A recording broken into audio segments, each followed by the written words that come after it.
And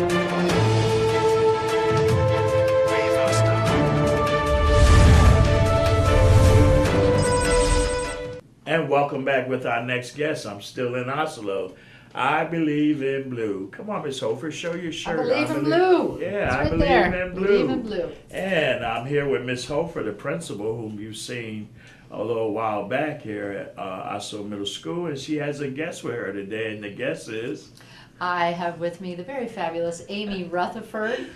Miss Rutherford, this is her second year at Oslo. She was our STEM teacher last year, but we have pulled her out for very good reasons, because whoever wants to take a great teacher out of the classroom, but we pulled her out because this year she is serving as our instructional coach.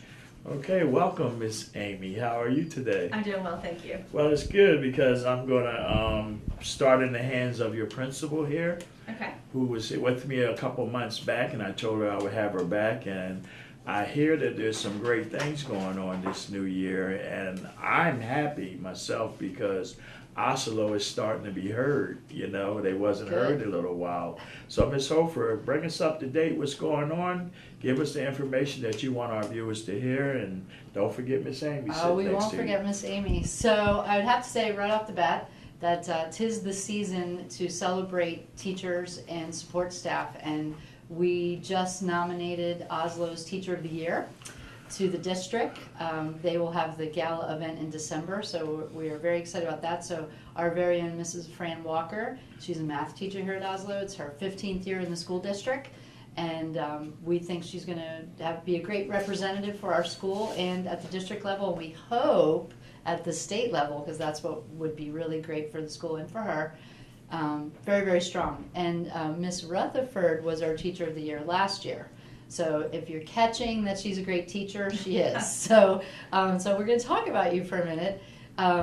We are a Title I school this year. We are the first secondary school in Indian River County ever that is a Title I, and basically what that means is we've qualified mostly because we are over 75% poverty, meaning that 75% at least of our families are on free and reduced lunch. And so because of that, we get some money to do some more things that help support student achievement. And we chose to do a couple different things with the money with cooperation of our SAC, or School Advisory Committee. And one of those was that we would like to use some of the money to hire an instructional coach. And why that's so important for us is that it is not just about reading, it's not just about math, it's not just about science, it's about every single classroom. So I'm going to turn it over to Ms. Rutherford to talk about what you've been doing out there in these classrooms to help support our teachers' instruction and our students. The importance of an instructional coach is that just because our students come from low-income families doesn't mean we want them to have a low-income education. So our teachers at Oslo have been so amazing in that the point of an instructional coach is for me to go in and support them so that they best can teach their students and the students can maximize their learning. And they've invited me into their classrooms. I've had the opportunity to observe some amazing work and amazing things that are happening, and also offer support in the areas that I feel strongly about. And they've been open to my support, and the changes that are happening across the board have been phenomenal. I can't wait to see how well our students are doing, and we're really focusing strongly on STEM skills still, because even though we don't have a STEM class this year, a lot of teachers are really taking ownership over those 21st century skills, bringing in technology, communication, collaboration, and embedding them into their everyday classes. So we don't have to have a special class just for those things. It's happening across our school. And I'm just so proud of the things. We also are focusing on those same skills in our after-school programs. We have a STEAM program.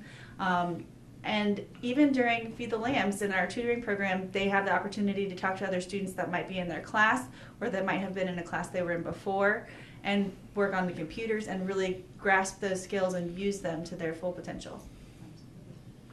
And so, Ms. Hofer, what made you do what you're doing out here? I was just speaking with two of your co-workers out here, and they were talking about how you're allowing programs to come in and help. What made you do that? Wow, that's a very loaded question. So this is my 15th year in education, but I wanted to be a teacher when I was 3. So I think that my drive is to provide an opportunity for there to be equity and an equitable education for all. We all come from different backgrounds. We've all had hard times, good times. Growing up, I grew up in New Jersey and walked to school in the snow and all of those things, and had the power gone out and had to do the homework around the kerosene heater in the living room when it was freezing, and nothing deterred from getting an education. It is the only thing that no one can take away from you. So I just have seen the magic that's happened when you get to know every single student and you understand that every single student matters and that they have dreams, and you can foster that with help, because we definitely need help to do it. And that's kind of the drive, is that letting the students know that no matter what their situation is, they can achieve their dreams no matter what they are. And no matter what their situation is, you're not only dealing with the student, but you're reaching out to the parents. Absolutely. We've had, last year was my first year, and we tried to do many, many things. We're a little more organized this year, and we've built capacity. As you can see, we had a PTO with 2 moms last year, and now PTO has grown to 80 different members, including staff, who are contributing and volunteering for events. So that's amazing. It makes you want to cry that people care, and that's really what it's about. It's about caring. I was just talking about a student that came up to me this morning and said, Ms. Hofer, I just wanted to tell you that I've been going to tutoring and it's only been happening for 2 days. And I finished all of my homework. And you could tell that maybe that wasn't something that was happening before, that maybe they didn't have an opportunity to have somebody help them at home. Maybe the parents are working. You don't know, and there's no reason to ask. I just celebrate that that's happening. So Believing in Blue is what we came up with last year. Oslo's colors are blue and white. And blue, if you ask the students, what does it mean? Believing in Blue means that you're building relationships. The foundation of all great instruction and what's happening in the classroom is the teacher's ability to build a positive relationship with their students, but also the teacher's relationship with each other. The teacher's relationship with parents is huge. So B is building relationships. L is learning centered. So we want everyone to be very learning centered. If you ask the kids in the hallway, why are you here? That's what I say. Why are you here? And they say, to learn, Ms. Hofer. And that's what we want them to. They do. They say. They do. The U is understanding individual needs, and that we're all individuals and we all may have different needs. And teachers really need to do that. And that's one of the great things Ms. Rutherford can bring to the table, is teaching teachers how to differentiate instruction for different types of students. And I know a lot of that has to do with your background. She's from South Carolina. She was at a school that definitely had struggling students, and she needed to learn that very quick as a new teacher. And she has brought all of that here to help our students too. So the E of Blue is excelling through rigor, technology, and kindness. And I would have to say, of all the things that we're doing, that the number one thing that I really want to push with the kids is being kind to each other. I think kindness has such a bang for the buck. So we did win the 5-Star School Award last year. We're going to apply again for the 5-Star School. We have more community partners this year than we did last year. I mean, the relationship with Feed the Lambs was the first string of holding this together last year, and this year we have more. But one of the exciting things about the kindness is that we're going to strive to get another award that I think is really important for the kids. We're going to apply to be a school of character. So there's a Florida chapter, you have to apply, and it basically is off of like 11 principles, but they all have to do with what are you doing in the school to build character, and are the kids going home and understanding why character is important. So we're going to shoot for it this year, figure it out. But the impact that it makes on the kids when we push, we don't put our hands on each other because we're kind. We smile at each other. We ask, who are you? I haven't met you yet, is really the glue that is keeping the focus on learning. The going out of 2016 into 2017, let me know one goal that you want to reach, and then I want to hear one goal that Amy wants to reach here in Oslo. Okay, so you think of yours, because I have mine.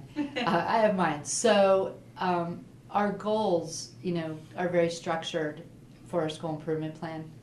But my number one goal this year is student achievement.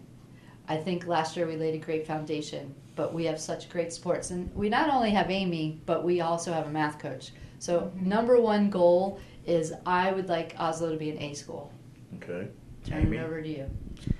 I pretty much have the same goal because the work that I do with the teachers and with the students here at Oslo is pushing for student achievement. It's pushing for teachers to help facilitate that student achievement in their classrooms. And we want Oslo to be an A because our kids work so hard. They work so hard and they want to be good kids, and we want to tell them that they are good kids. So our goal is to be an A. Okay, Miss Amy Yes, sir. and Miss Beth Hofer, principal. May. We want to thank you very much for coming on. You guys are doing a great job.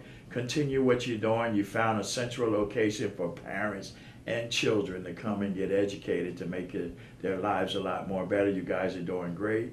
And I'd like to thank you for coming on the show. And I will be back down in the middle of the year to find out how close you guys are to your goals. With that, I'd like to thank you very much for coming in. Those that are listening, look, I'll even step outside the studio. If you have something you want to talk about, my name is on the screen. My number is on the screen. Call and we'll set up. Have a blessed day. Thank you.